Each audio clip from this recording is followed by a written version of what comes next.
There is a new type of monitoring plan available called Photo Monitoring Lite that is designed to help you monitor your patients remotely.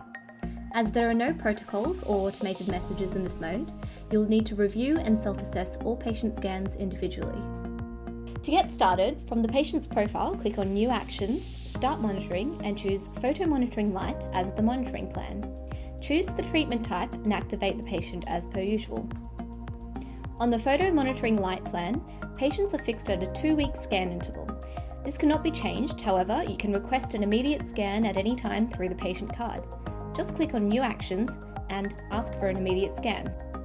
When your patient completes their scan, the results will be available in your notification center. You can review the scan by clicking on the patient's name.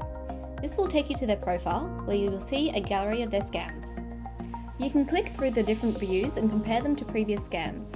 If you wish to send any of the scan photos to your patient with an annotation, select the photo and click Send with a note. Here you can draw on the picture to indicate any areas that need attention. You can also add a comment to your patient if you wish. The notification center is also where you will see any direct messages sent to you by the patient. You can reply to their message directly from the notification center. If you want to send a message to your patient outside of a reply, you can do so through their patient profile by clicking the New Action button and then Send a Message to Patient.